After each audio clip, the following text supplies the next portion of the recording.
Action, ठीक है। The line along which a force act, वो लाइन जिस पर फोर्स एक्ट करती है तो उसको हम कहते हैं line of action of a force. उसके बाद हमारे पास तीसरा पॉइंट है कि मूवमेंट आर्म किसे कहते हैं, the perpendicular distance between axis of rotation and line of action. यहां पर देख लीजिए आप कि यहां पर हमारे पास ये एक्सिस ऑफ रोटेशन है। एक्सिस ऑफ रोटेशन मतलब कि जैसे कि ये हिंजेस लगे हुए हैं, हिंज लगे हुए हैं जहां पर ये डोर जो है वो रोटेट होता है, सही है। तो ये एक्सिस ऑफ रोटेशन है और यहां पर आप फोर्स अप्लाई कर रहे हैं at the end of the door, outer edge पर आप फोर्स अप्लाई कर रहे हैं। तो ये इस लाइन पर आप फोर्स अप्लाई कर रहे हैं, तो ये है line of action. Line of action किसकी है, line of action of force. और इन दोनों के दरमियान यानी एक्सिस ऑफ रोटेशन और line of action of force के दरमियान ये जो आप लाइन देख रहे हैं, ये लाइन इन दोनों के परपेंडिकुलर है और ये जो परपेंडिकुलर डिस्टेंस आप देख रहे हैं इसको हम कहते हैं मोमेंट आर्म। क्या कहते हैं, हम इसको मोमेंट आर्म कहते हैं। बात समझ में आई। ये जो परपेंडिकुलर डिस्टेंस आप देख रहे हैं इसको हम कहते हैं मोमेंट आर्म। अब उसके बाद है हमारे पास टॉर्क ऑफ अ कपल। तो हमने आपको लास्ट टाइम सिखाया था कि कपल किसे कहते हैं।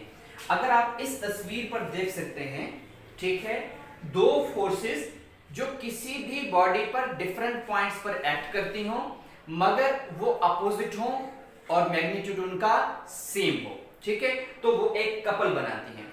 और यहां पर ये जो इन दोनों के दरमियान डिस्टेंस होगा उसको हम कहेंगे मोमेंट आर्म। अब टॉर्क किसी कपल का कैसे फाइंड करेंगे, सही है।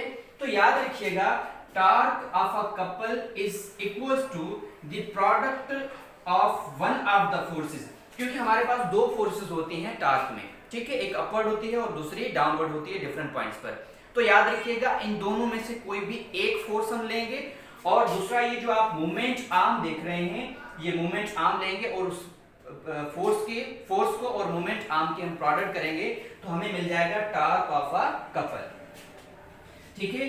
The torque of a couple is equal to the product of the one of the forces and perpendicular distance between the forces. यहां जैसे आप ये देख सकते हैं, अगर हमारे पास ये जो डिस्टेंस है इन फोर्सेस के दरमियान वो 5 मीटर जिसको हम मोमेंट आर्म कह रहे हैं और कपल की जो टोटल फोर्स है वो 10 न्यूटन है, तो हमारे पास क्या आएगा, टॉर्क क्या आएगा, टॉर्क भाई ये आएगा कि अगर 5 मीटर को आप मल्टीप्लाई करें 10 न्यूटन के साथ तो 10 न्यूटन मल्टीप्लाई बाय 5 मीटर तो हमें मिल जाएगा 50 न्यूटन मीटर। ये मिल गया हमें टॉर्क, ठीक है। और दूसरा पॉइंट जो कह रह गया है, टॉर्क हमारे पास दो तरह के होते हैं, एक होता है पॉजिटिव टॉर्क और दूसरा होता है नेगेटिव टॉर्क। पॉजिटिव टॉर्क उस वक्त होता है जब हमारे पास जो रोटेशन है वो एंटी क्लॉकवाइज हो, यानी रोटेशन इस तरह की हो। एंटी क्लॉकवाइज अगर रोटेशन है, जो टर्निंग इफेक्ट है वो एंटी क्लॉकवाइज आ रहा है तो हम कहते हैं टॉर्क जो है वो पॉजिटिव है। अगर जो टर्निंग इफेक्ट है या जो रोटेशन है बॉडी की फोर्स अप्लाई करने की वजह से जो बन रही है, अगर वो क्लॉकवाइज है तो उस सूरत में जो टॉर्क बनेगा वो नेगेटिव टॉर्क बनेगा। ये एमसीक्यूज आपके बन सकते हैं, ये पॉइंट अपने जहन में रखिएगा। अब बात करते हैं हम प्रॉब्लम्स की। प्रॉब्लम्स किस तरह, अब देखिए ये प्रॉब्लम है आपके बुक चैप्टर नंबर 6 का पहला problem. If a force of 25 Newton, ठीक है, एक्ट्स ऑन अ बॉडी, कोई भी बॉडी है जिस पर जो फोर्स है वो 25 न्यूटन अगर अप्लाई होती है, ठीक है। If a moment arm is 2 newton, 2 metre, अगर मोमेंट आर्म क्या है उसका 2 मीटर है तो find the value of torque. तो टॉर्क क्या बनेगा, तो भाई सिंपल है, सबसे पहले आपने क्या करनी है, डेटा निकालनी है। डेटा में क्या करना है आपने, सबसे पहले आपको फोर्स कितनी गिवन है, that is F is equals to 25 newton. उसके बाद आपके जो मोमेंट आर्म गिवन है जिसको हम D से डिनोट करते हैं, वो मोमेंट आर्म जो आपको गिवन है D, that is equals to 2 metre, ठीक है। आपने फाइंड क्या करना है, आपने फाइंड करना है टॉर्क। तो इसको किस तरह, इसके जरिए आप करेंगे, torque is equals to FD। F और D को आप मल्टीप्लाई करेंगे तो आपको टॉर्क आसानी से मिल सकता है। ये इस प्रॉब्लम को आप आसानी से सॉल्व कर सकते हैं जैसे कि मैंने लास्ट प्रॉब्लम किया है। प्रॉब्लम नंबर 2 है आपके पास, जो डायरेक्टली मैंने इस फिगर में ड्रा किया है। सपोज आपके पास कोई डोर है, ठीक है, एक डोर है जिस पर फोर्स अप्लाई होती है। अब हमें ये पता नहीं है कि कितनी फोर्स अप्लाई होती है। तो याद रखिएगा, अगर इस डोर की जो विड्थ है, अगर वो विड्थ जो है वो 4 मीटर है, यानी डोर कितना वाइड है, 4 मीटर है। अब ये जो 4 मीटर है ये मूवमेंट आर्म को शो करता है। अगर इस डोर पर जब फोर्स अप्लाई की जाती है, ठीक है, 4 मीटर वाइड रोड पर नहीं बल्कि डोर पर, तो क्या होता है उसमें टर्निंग इफेक्ट आता है, टार्क प्रोड्यूस होता है। तो टार्क कितना प्रोड्यूस होता है, 120 न्यूटन मीटर होता है। अब हमें मालूम करनी है कि इस पर कितनी फोर्स अप्लाई होगी।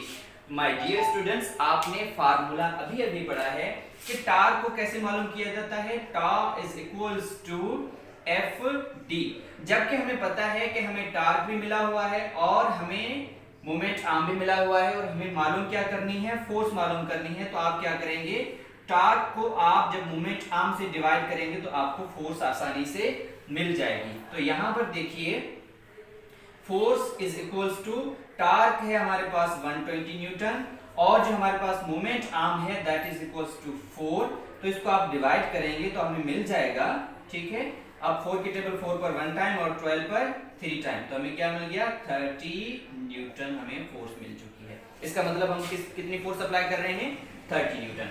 अब इसी के साथ अगर हम एमसीक्यूज डिस्कस करें तो क्या बनेगा, अगर इफ F इज 10 न्यूटन, कोई भी बॉडी है जिस पर फोर्स अप्लाई की जाती है 10 न्यूटन और जो मोमेंट आर्म उसमें प्रोड्यूस होता है वो है 0.5 मीटर, यानी मोमेंट आर्म क्या है बॉडी का, 0.5 मीटर है।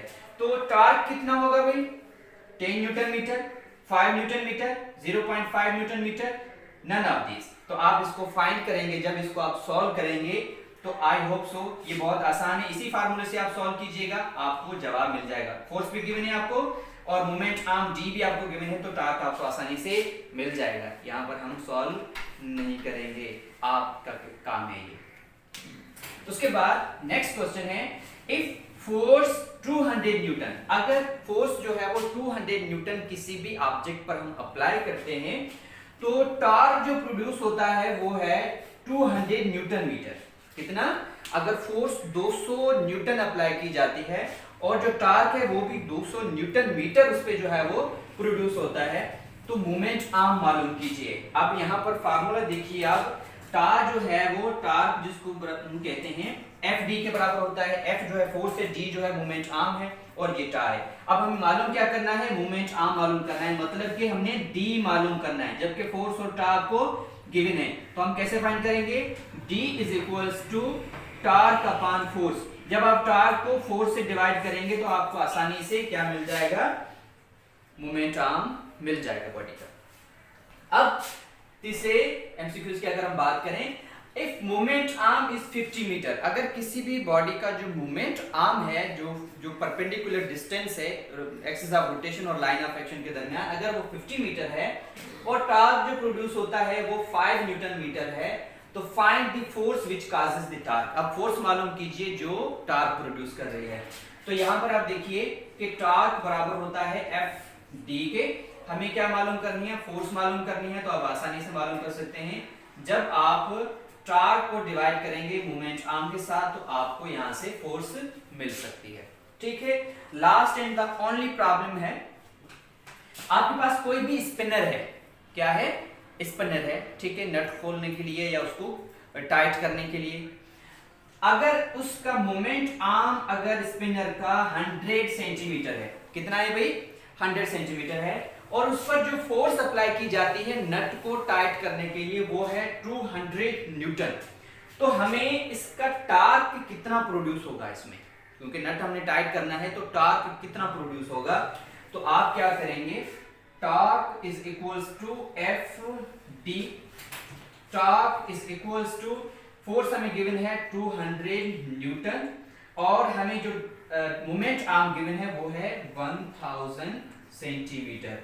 और आपको इल्म है कि हम हमेशा किसी भी यूनिट को सेंटीमीटर में नहीं बल्कि एसआई यूनिट में कन्वर्ट करते हैं। तो ये जो 1000 सेंटीमीटर आप देख रहे हैं इसको हम लिख सकते हैं 10 मल्टीप्लाई बाय 100 सेंटीमीटर और ये 200 न्यूटन मल्टीप्लाई बाय 10 और ये जो 100 सेंटीमीटर हैं ये बराबर होते हैं 1 मीटर के। अब हम क्या करेंगे, सिंपली इनको मल्टीप्लाई करेंगे तो ये 200 मल्टीप्लाई बाय 10 बन जाएंगे 2000 न्यूटन मीटर। ये हमें टार्क मिल चुका है। बात आई समझ में। अब एक और रीजनेबल क्वेश्चन हमने पढ़ना है कि रीजनेबल क्वेश्चन क्या है। रीजनेबल क्वेश्चन ये है कि भाई जैसे आप ये डोर देख सकते हैं, यहाँ पर आप देखिए टार्क हम यहाँ पर सीख रहे हैं, ये डोर है, ठीक है, और यहाँ पर इसके हिंज लगे हुए हैं, ये यहाँ पर जैसे ही मैं फोर्स अप्लाई कर रहा हूँ, देखिए फोर्स जो है मेरी इस डोर के परपेंडिकुलर है। अगर आप यहाँ पर देख सकते हैं ये मेरी बाजू है तो ये परपेंडिकुलर है, ठीक है, इस तरह से वो जो लाइन है इसके भी परपेंडिकुलर है। जैसे ही इसको मैं फोर्स अप्लाई कर रहा हूँ तो इसमें टर्निंग इफेक्ट आ रहा है, तो इस टर्निंग इफेक्ट को हम क्या कहते हैं, इसको हम टार्क कहते हैं। अब सवाल ये बनता है कि ये जो यहाँ पर हैंडल लगा हुआ है वो यहाँ पर क्यों लगा हुआ है, यहाँ पर नहीं लगाया क्यों, यहाँ पर नहीं लगाया क्यों? इसकी वजह यह है कि जितना हमने क्या कहा कि टर्निंग इफेक्ट यानी इसकी रोटेशन ज्यादा कब आएगी, जितनी मोमेंट आर्म ज्यादा होगी।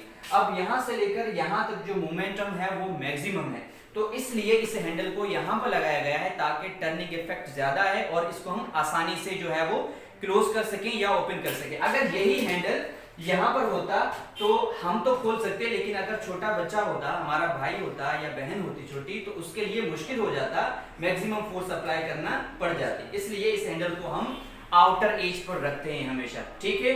और दूसरा सवाल है, इस location of applied force is important. यकीनन जो लोकेशन है वो बहुत ही इंपॉर्टेंट है। अगर आप यहाँ पर फोर्स अप्लाई करेंगे तो इसमें टर्निंग इफेक्ट कम आएगा, यानी रोटेशन कम आएगी। अगर यही फोर्स आप यहां पर अप्लाई करेंगे तो टर्निंग इफेक्ट ज्यादा आएगा।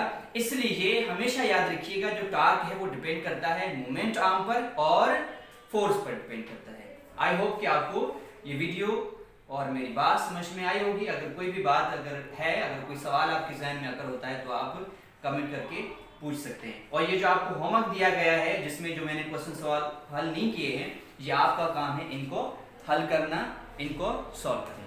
फिर किसी नई वीडियो के साथ आपके साथ मुलाकात होगी, तब तक के लिए अल्लाह के बाद।